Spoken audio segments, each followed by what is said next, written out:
नमस्कार, स्वागत है आप सभी का ET नाउ स्वदेश पर। मैं हूं आपके साथ सौमित्र बुद्धकर। आप देख रहे हैं मार्केट पर हमारी खास पेशकश, कल की तैयारी। सबसे पहले बता दें क्या खास लेकर आए हैं आज हम शो में आपके लिए। कल आने वाली है RBI की क्रेडिट पॉलिसी और देखना ये होगा कि इस बार गवर्नर साहब कितनी ब्याज दरें बढ़ाते हैं। हमारे एक्सपर्ट से भी पूछेंगे कि उनका क्या व्यू है। 5G का इंतजार खत्म होने वाला है, बहुत जल्दी हमारे देश में 5G लॉन्च होगा। क्या है डिटेल्स ये भी समझेंगे और साथ ही साथ कल के लिए कुछ दमदार ट्रेडिंग आइडियाज को भी शो में करेंगे शामिल।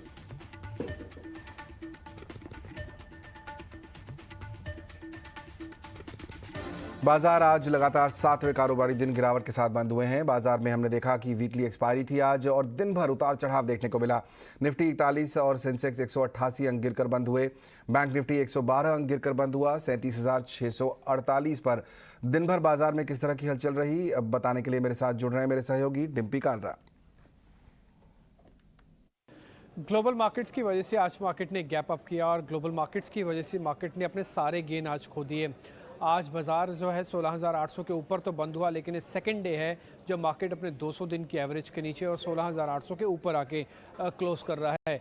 तो कुछ डिसाइसिव होना भी बाकी है। आज डेरिवेटिव एक्सपायरी भी इस रेंज का ब्रेकआउट या ब्रेकडाउन नहीं करवा पाई। अब कल RBI की पॉलिसी के अंदर काफ़ी उम्मीदें हैं कि अगर कुछ फेवरेबल पॉलिसी रहती है तो शायद बाजार यहाँ से अपने 200 दिन की एवरेज के ऊपर आके न केवल आएगा बल्कि क्लोजिंग भी दे सकता है। अगर नहीं होता ऐसा तो ग्लोबल ट्रिगर्स हो सकता है मार्केट को थोड़ा और नीचे ले जाएं और 16,800 ब्रेक होने पर दिक्कत बढ़ सकती है। खैर एडवांस डिक्लाइन के हिसाब से आज एडवांसेस का दिन काफ़ी अच्छा था। इन स्पाइट ऑफ दिस कि आज बाजार भले लाल निशान में बंद हुआ है लेकिन एडवांसेस 1127 थे। दूसरी बात, अगर आप बैंकिंग काउंटर्स को देख रहे थे यहाँ तो प्रॉफिट बुकिंग थी, लेकिन जैसे आप निफ्टी के मिड कैप काउंटर्स में जाएंगे वहाँ पे बाकायदा हरे निशान के साथ इंडाइसेस ने क्लोज किया है। अब आ जाते हैं एक एक करके कि यहाँ पे कौन कौन से शेयर आज बढ़ते हुए या गिरते हुए आपको दिखे। पहले मैं निफ्टी से शुरुआत करता हूँ। निफ्टी में अगर आप देखेंगे शुरुआत में तो आज ONGC के अंदर ठीक ठाक मजबूती थी। हिंडाल्को के अंदर अच्छा मूवमेंट आया। एक्चुअली में रोल ओवर जो हुआ है मेटल्स पे वो काफ़ी नेगेटिव साइड पे, लेकिन जो रोल ओवर से बच गए शेयर्स थे वो आज काफ़ी अच्छे चले, जैसे कि हिंडाल्को। श्री सीमेंट भी आज काफ़ी अच्छा चला, हालांकि ये रिप्लेस कर रहा है अदानी एंटरप्राइज निफ्टी का पार्ट होगा, ये बाहर होगा, लेकिन उसके बावजूद भी इसमें गिरावट नहीं बल्कि 2% ऊपर था। अपोलो हॉस्पिटल्स भी करीब यहाँ पे 2 से 2.5% की मजबूती के साथ ही बंद होता हुआ दिखा है। ITC ने फिर से अपनी होल्ड कर लिया, साथ ही डॉक्टर रेड्डीज ने भी और साथ ही सिप्ला जैसे शेयर से भी अच्छी मजबूती दिखाई है। अब दबाव वाले शेयर्स आपकी स्क्रीन पर आ गए हैं। एशियन पेंट्स के अंदर टिपिकली प्रॉफिट बुकिंग हुई है, 3-4 दिन से शेयर चल रहा था। टेक महिंद्रा टूटा, हीरो मोटोकॉर्प और बजाज ऑटो ये दोनों ही कमज़ोर हुए हैं, जबकि सेल्स के नंबर आना परसों से शुरू हो जाएंगे। 1 तारीख से ऑटो सेल्स के नंबर आ जाएंगे, लेकिन ठीक उससे पहले अभी तो ऑटो के अंदर प्रॉफिट बुकिंग या फिर कहें कि फ्रेश शॉट्स आपको बनते हुए दिख रहे हैं। आ जाते हैं जरा छोटे मझोले शेयर्स की कैटेगरी में, वहाँ पे एक्चुअली क्या होता दिखा। अगर आप वहाँ पे देखेंगे तो आपको वहाँ पे जो गेनर्स हैं उस लिस्ट के अंदर बैंकिंग काउंटर्स, खासकर सरकारी बैंक काउंटर्स, वो काफ़ी अच्छे से चलते हुए दिखे हैं। उसमें बैंक ऑफ इंडिया था, साथ ही यूनियन बैंक जैसे शेयर्स चले हैं। ये दो जो सरकारी बैंकों का खेमा अगर छोटा है तो आप दूसरे शेयर्स देखें तो उसमें अडानी पावर जैसे शेयर्स हैं, यहाँ पे अच्छी मजबूती आई है। इमामी के अंदर वापस मूवमेंट मिला। सन टीवी, गोदरेज प्रॉपर्टीज़, ये वो कुछ शेयर्स हैं जिन्होंने मिड कैप कैटेगरी में अपनी जगह बनाई है। मिड कैप के लूजर्स में अगर आप आएंगे तो आरती इंडस्ट्रीज जैसे शेयर आज कमज़ोर जाके बंद हुआ है। वोडाफोन आइडिया जो कि लास्ट डे भी F&O बैन में था वो आज कमज़ोर बंद हुआ। इसका रोल ओवर भी सबसे कम हुआ है, 50% से नीचे आके।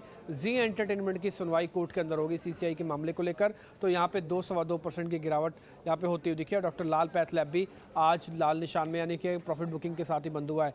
कुल मिला के अगर आप मार्केट का आज का लेवल आप देख रहे हैं तो 16,800 ने सेकेंड डे बचाया, 200 दिन के नीचे गए, लेकिन कुल मिला के ग्लोबल मार्केट्स ही ज़्यादा हैवी रहेंगे। अगर कल बाजार के अंदर ओपनिंग अच्छी मिल जाए और पॉलिसी अच्छी आ जाए तो मार्केट 17,000 के ऊपर आ सकता है, नहीं तो यहाँ से दिक्कत बढ़ने के चांसेस ज़्यादा दिखते हैं।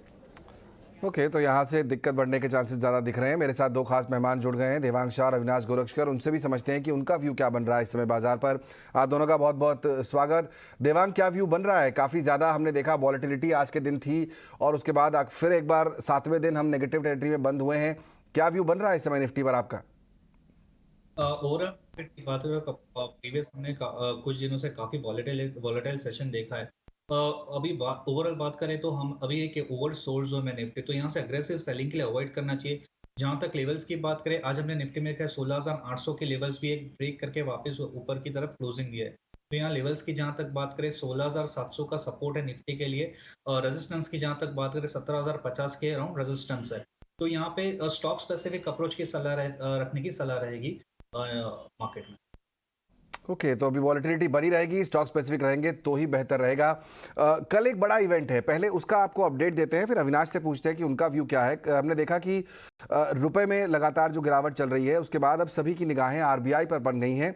कल पॉलिसी भी आनी है और क्या हो सकता है उस पॉलिसी में, किस तरह के व्यूज आरबीआई गवर्नर ले सकते हैं, एमपीसी की बैठक से क्या उम्मीदें हैं इस बार। मेरे साथ मेरे सहयोगी अंकुर मिश्रा जुड़ रहे हैं ये समझाने के लिए। बताइए अंकुर।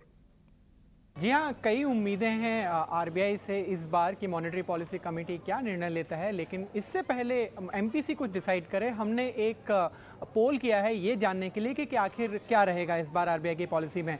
जो सबसे पहला सवाल था हमारा वो था क्या रेपो रेट में इस बार बदलाव होगा, क्या उसमें बढ़ोतरी होगी। इसमें 100% रेस्पोंडेंट जैसे आप देख रहे हैं उन्होंने बोला है कि इस बार ये बढ़ोतरी होनी लगभग तय है।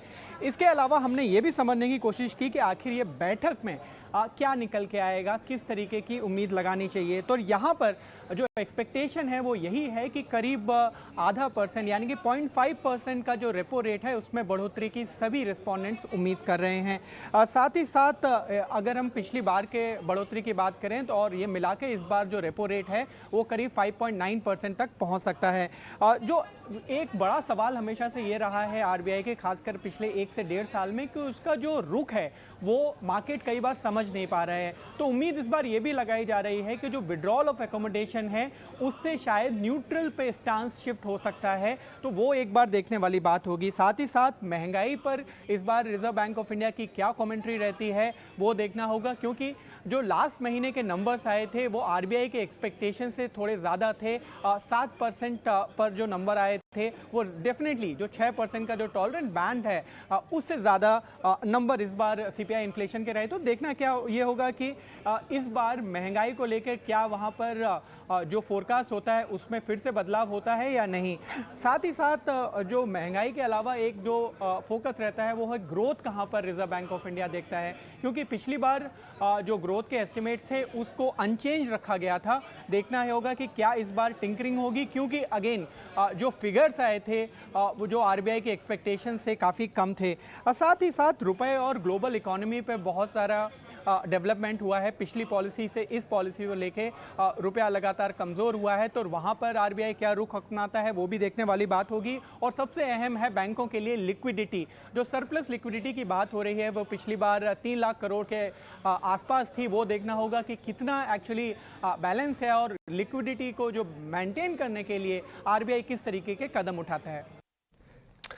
अविनाश, ये तो एक्सपेक्टेड है ही कि आधा % तक जो है ब्याज दरें बढ़ेंगी। कहीं ना कहीं बाजार ने शायद डाइजेस्ट भी कर लिया है इस फैक्ट को, लेकिन फिर भी हम देख रहे हैं कि कई और फैक्टर्स हैं जो इस समय एट प्ले हैं, इसकी वजह से बाजार गिर रहा है। 2 तरह से मैं सवाल पूछूंगा, आप मुझे बताइए। एक तो ये कि क्या एक्सपेक्ट कर रहे हैं आप पॉलिसी में, अपार्ट फ्रॉम कि आधा % ब्याज दरें बढ़ें, और दूसरा ये कि क्या होगा बाजार को यहाँ से आगे, कितनी और गिरावट आपको दिखाई दे रही है? Soumitra, good evening. देखिए, मुझे लग रहा है कि बाजार में 50 बेसिस पॉइंट्स तो सारे लोगों ने डिस्काउंट कर ही लिया है, लेकिन जो सबसे बड़ा मुद्दा रहेगा जो आरबीआई गवर्नर की कमेंट्री रहेगी, अगर ये कमेंट्री न्यूट्रल या एकोमोडेटिव होती है तो मेरे ख्याल से मार्केट्स को काफ़ी अच्छा लगेगा। और इसकी कारण है हमने देखा है कि क्रूड के कीमतें करीबन $110-120 से अभी $80-85 हो गए हैं। सारे कमोडिटी के कीमतें जैसे एल्यूमिनियम, जिंक, लेड, सारे कमोडिटीज़ करीबन 20-25-30% पीक से गिरे हुए हैं। अभी फूड इन्फ्लेशन का भी मसला ऐसा है कि फूड, खाने पीने की भी चीज़ें अगर कम आती है तो फूड इन्फ्लेशन भी कम होने की संभावना है। तो ये देखते हुए मुझे लग रहा है कि हॉकिश कमेंट्री नहीं आएगी, तो डेफिनेटली मार्केट्स को शायद अच्छा लगेगा। और ये बात कल के कमेंट्री में मैं क्लोजली ऑब्जर्व करूंगा।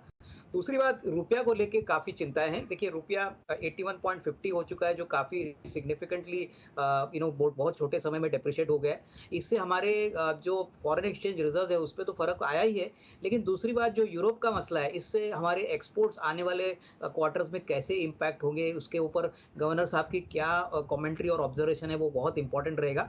तो मेरे ख्याल से ग्लोबल जो हेडविंड्स है उसके ऊपर गवर्नर साहब की क्या अपेक्षा है, उसका इम्पैक्ट इंडियन इकोनॉमी पे कैसे आएगा, वो सारी बातें इंपॉर्टेंट रहेगी और यहाँ पे मुझे लग रहा है कि इसके बाद ही मार्केट्स में आपको एक अच्छा डायरेक्शनल व्यू मिलेगा। जैसे डिम्पी ने कहा 16,800 का लेवल बहुत इंपॉर्टेंट है। अगर बाय चांस 16,800 लेवल टूटता है तो हमको शायद 16,500 16,600 भी दिख सकता है। तो इसमें कोई डाउट नहीं कि जो वल्नरेबल सेक्टर्स है वो तो ऑब्वियसली ग्लोबली ओरिएंटेड सेक्टर्स है, जैसे मेटल्स है, आईटी है। तो यहाँ पे मेरे ख्याल से इन्वेस्टर्स को थोड़ा बच के रहना चाहिए। फोकस ज़्यादा डोमेस्टिक के सेक्टर्स पे होना चाहिए, जहाँ पे मुझे लग रहा है कि अभी भी डिमांड ग्राउंड लेवल पे काफ़ी अच्छी है। एक तो इंडियन इकोनॉमी ग्रो कर रही है, हमारे यहाँ डिमांड अच्छी बनी हुई है। ऐसे सेक्टर्स पर, ऐसे स्टॉक्स पर बेट कीजिए जहाँ पर ग्लोबल इकोनॉमिक जो टेंशन चल रही है उसका ज़्यादा इम्पैक्ट ना हो। एक्सपोर्ट ओरिएंटेड कंपनियों से बचें, जैसा कि अभी अविनाश ने भी कहा, आईटी है या फिर दूसरी इस तरह की कंपनियां हैं। चलिए ठीक है, ये तो हुई ब्रॉडर बात, लेकिन स्टॉक स्पेसिफिक बात करते हैं। कल एक और इम्पॉर्टेंट इवेंट होने वाला है, वो ये कि एनएससी जो इंडेक्स है उसकी छमाही समीक्षा के बाद बदलाव होंगे। कल से जो बदलाव लागू होंगे उससे इनफ्लो और आउटफ्लो पर असर पड़ता है। क्या डिटेल्स हैं सारी बता रहे हैं मेरे सहयोगी शरद दुबे।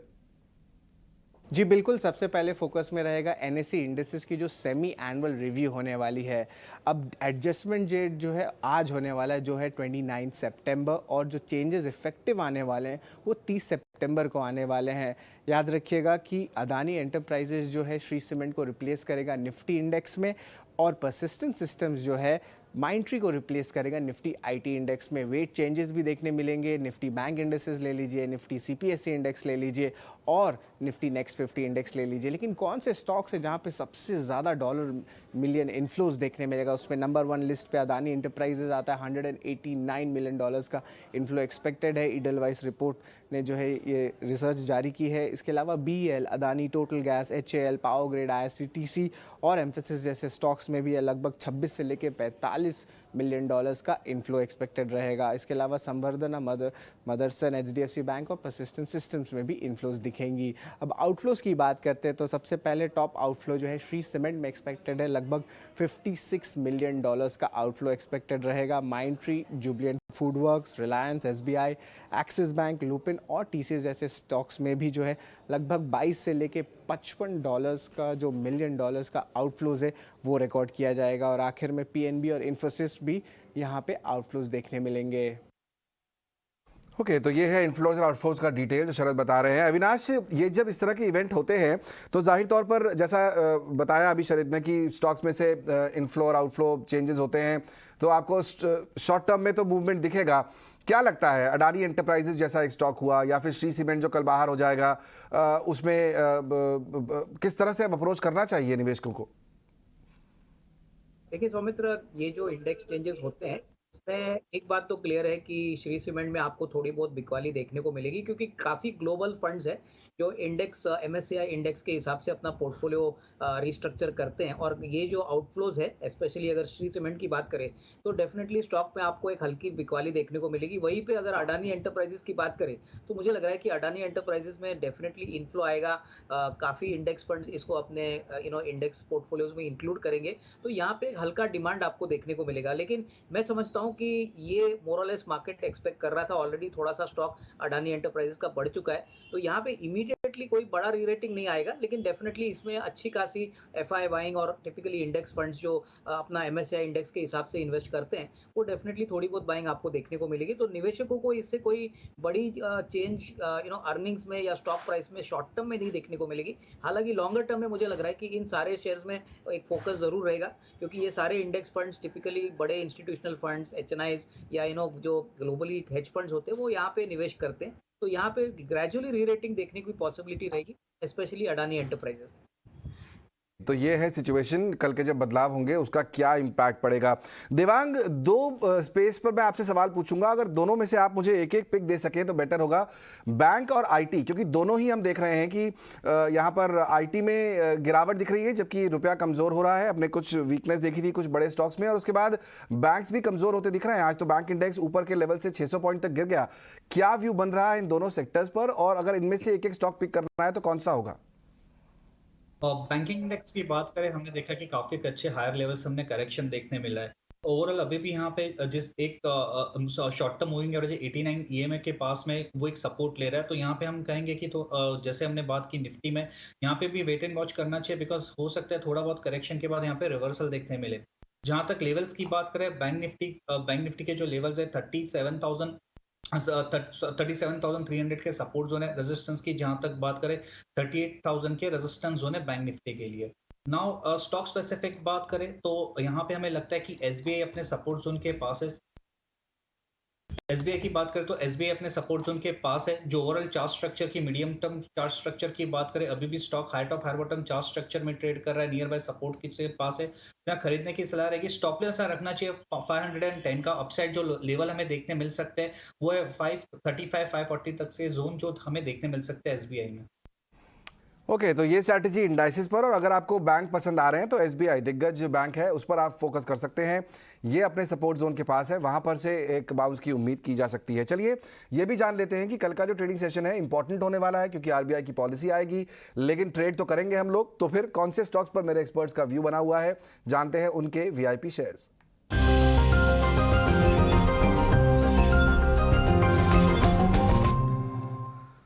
देवांग, आपसे ही करते हैं शुरुआत। बताइए कल के ट्रेडिंग सेशन में कौन से स्टॉक्स पर फोकस रहेगा आपका? तो जिस तरीके से हमने मार्केट में वॉलेटिलिटी देखी है, हम एक डिफेंसिव स्टॉक्स पे देखेंगे। यहाँ फर्स्ट स्टॉक रहेगा सिप्ला। सिप्ला खरीदने की सलाह रहेगी। ओवरऑल हम चार्ट स्ट्रक्चर देखा है, high top high bottom chart structure में आज भी हमने एक मोमेंटम देखा है स्टॉक में। और सिप्ला के खरीदने की सलाह रहेगी। यहाँ स्टॉप लॉस रखना है 1080 का, टारगेट रखते हैं 1148 का। नेक्स्ट स्टॉक है एफएमसीजी स्पेस से, वो है हिंदुस्तान यूनिलीवर। ओवरऑल हम देखिए अच्छा ब्रेकआउट देखने मिला है हिंदुस्तान यूनिलीवर में। एचयूएल खरीदने की सलाह रहेगी। यहाँ स्टॉप लॉस रखना है 2637 का, टारगेट है 2784। ओके, तो दो बड़ी कंपनियां, एचयूएल कर सकते हैं आप खरीदारी के साथ ट्रेड, 2784 का यहाँ पर टारगेट है। उसके अलावा सिप्ला में भी खरीदारी की सलाह, यहाँ पर टारगेट है कुछ 1148 रुपए तक का। अविनाश, आपकी तरफ से कोई आइडियाज? इनफैक्ट सौमित्र, हमारे पास दो कैश शेयर्स है जो हम इन्वेस्टमेंट के लिए सजेस्ट करेंगे। पहला स्टॉक रहेगा फिलिप्स कार्बन ब्लैक। ये बेसिकली इंडिया की सबसे बड़ी कार्बन ब्लैक कंपनी है, और जिस प्रकार की तेजी हमने टायर सेक्टर्स में देखा है, ज़्यादातर ऑटो सेक्टर अब वापस अभी रिवाइव हो चुका है, अच्छे तरह से नई गाड़ियों के लॉन्च हो रहे हैं। सबसे बड़ी बात, फिलिप्स कार्बन ब्लैक का जो मेन रॉ मटेरियल है क्रूड ऑयल प्राइस, वो काफ़ी सिग्निफिकेंटली गिरा है। तो हमें लग रहा है कि आने वाले कम से कम 2-3 क्वार्टर्स के लिए जो रॉ मटेरियल का प्रेशर था पहले, वो अभी नहीं रहेगा। और सबसे बड़ी बात, इन्होंने अभी एक बड़ा एक्सपेंशन प्लान किया है, जिससे इनकी कैपेसिटी काफ़ी सिग्निफिकेंटली बढ़ेगी। तो मुझे लग रहा है कि इसका इम्पैक्ट आपको शायद FY23 के लास्ट क्वार्टर में देखने को मिले। तो यहाँ पे मुझे लग रहा है कि अगर कम से कम 6-8 महीने का टाइम फ्रेम है तो 170-180 का आपको एक टारगेट प्राइस मिलेगा। और दूसरी कंपनी जो लुब्रिकेंट स्पेस में कंट्री की सेकंड लार्जेस्ट प्लेयर है, वो कंपनी का नाम है गल्फ ऑयल लुब्रिकेंट्स। ये कंपनी भी बहुत सिग्निफिकेंट बेनिफिशियरी है क्रूड ऑयल प्राइसेस घटने के। और सबसे बड़ी बात, कंपनी बिल्कुल कर्जा मुक्त है, कंपनी की कैश पोजीशन बहुत अच्छी है। पहले तिमाही में करीबन 50% का रेवेन्यू बढ़ा है काम का, और नेट प्रॉफिट करीबन 50 करोड़ हुआ है, जो पिछले क्वार्टर 30 करोड़ था। हमारा मानना है कि इस साल कंपनी कम से कम 50 रुपए की अर्निंग रिकॉर्ड करेगी, और वैल्यूएशन बहुत ही रीजनेबली अट्रैक्टिव है। हमें लग रहा है कि इस लेवल से अगर कोई खरीदता है तो ये भी करीबन 6 से 12 महीने में आपको 550 का एक टारगेट प्राइस दे सकता है, तो इसको खरीदना चाहिए। तो ये दो शेयर्स मुझे लग रहा है कि अच्छी तरह से वैल्यू ऑफर कर रहे हैं, और इसको डेफिनेटली इन्वेस्टर्स को अपने पोर्टफोलियो में रखना चाहिए। चलिए, तो बढ़िया स्टॉक यहाँ पर दो, 6 से 12 महीने का व्यू रखना है आपको, मीडियम टर्म से लॉन्ग टर्म का। गल्फ ऑयल में आप कर सकते हैं निवेश, 550 तक के टारगेट वहां दिखाई देते हैं। और फिलिप्स कार्बन ब्लैक में भी खरीदारी की सलाह, यहाँ पर टारगेट 180 रुपए तक के देखने को मिल सकते हैं। बहुत बहुत शुक्रिया आप दोनों का आज कार्यक्रम में शामिल होकर हमसे चर्चा करने के लिए और अपने स्टॉक आइडियाज भी शेयर करने के लिए। कल की तैयारी को यहीं समेटेंगे। मुझे और पूरी टीम को दीजिए इजाजत। आप बने रहिए ईटी नाउ स्वदेश के साथ।